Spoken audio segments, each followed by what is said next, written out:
Otto von Bismarck. A complicated legacy. Otto von Bismarck, known as the Iron Chancellor, led Germany to become a modern, unified country. Between 1862 and 1890, he effectively ruled first Prussia and later all of Germany. Bismarck, a brilliant strategist, started decisive wars with France, Austria, and Denmark to bring together 39 independent German states under Prussian rule. Despite being an arch-conservative, Bismarck implemented progressive changes to further his objectives, such as establishing the first welfare state and granting universal male suffrage.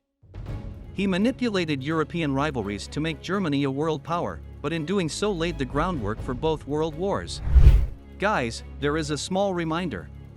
If you have not yet subscribed to my channel, don't forget to subscribe and press the bell icon so that you don't miss out on any newly uploaded videos. And hang on till the end of the video, so you don't miss any part of this interesting story. Otto von Bismarck's early years. On April 1, 1815, Otto Eduard Leopold von Bismarck was born on his family's estate in the heart of Prussia, west of Berlin. His mother came from a family of successful academics and government ministers, and his father was a fifth-generation Junker. Throughout his life, Bismarck would emphasize his rural Junker roots, underplaying his considerable intellect and cosmopolitan outlook. After completing his education in Berlin, Bismarck took on a number of minor diplomatic positions until retiring at the age of 24 to manage his family's estate in Nieuphof. As a delegate to the new Prussian parliament, he was sent to Berlin in 1847 after getting married and emerging as a reactionary voice against the liberal, anti-autocratic revolutions of 1848. Bismarck had a number of ambassadorships from 1851 to 1862 at the German Confederation in Frankfurt, St. Petersburg, and Paris, which gave him important knowledge of the weaknesses of Europe's large nations. Otto von Bismarck, the Iron Chancellor. When William I became King of Prussia in 1861, he named Bismarck as his prime minister. Though technically deferring to William, in reality, Bismarck was in charge, manipulating the king with his intellect and the occasional tantrum while using royal decrees to circumvent the power of elected officials.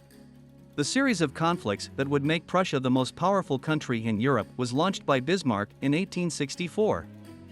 He attacked Denmark to take control of the Schleswig-Holstein German-speaking region, and 2 years later he provoked Emperor Franz Joseph I to declare war against Prussia in the Austro-Prussian War, which resulted in a swift defeat for the Austrian Empire. At the time, Bismarck wisely declined to levy a war indemnity against the Austrians. Bismarck was less circumspect in his conduct of the Franco-Prussian War. Seeing the opportunity to unify Germany's loose confederations against an outside enemy, Bismarck stirred political tensions between France and Prussia, famously editing a telegram from William I to make both countries feel insulted by the other. Despite the French declaring war, the Prussians and their allies in Germany easily won.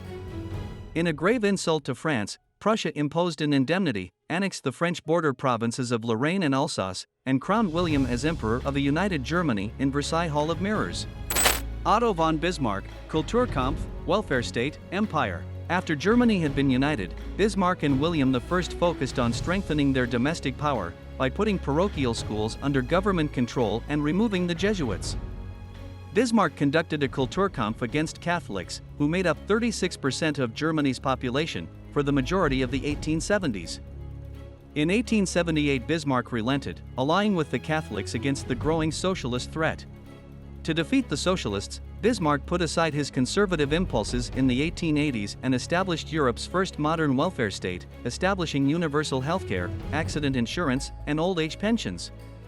The Berlin Conference of 1885 ended the scramble for Africa, dividing the continent between the European powers and establishing German colonies in Cameroon, Togoland, and East and Southwest Africa. Here comes Otto von Bismarck, final years and legacy. William I passed away in 1888, and was succeeded by his grandson William II, and later by his son Frederick III, both of whom Bismarck found difficult to control. The new king removed Bismarck in 1890. William II was left in control of a flourishing unified state but was ill-equipped to maintain Bismarck's carefully manipulated balance of international rivalries. By the time of his death 8 years later, Bismarck had earned dignity and respect, and he soon came to the status of a near-mythic figure invoked by politicians calling for strong German leadership or for war. That brings us to the end of the video. Thank you for being to the end of the video. Don't forget to like, share, subscribe, and tell us what you think about this video below in the comment section. Let's meet again with another interesting video.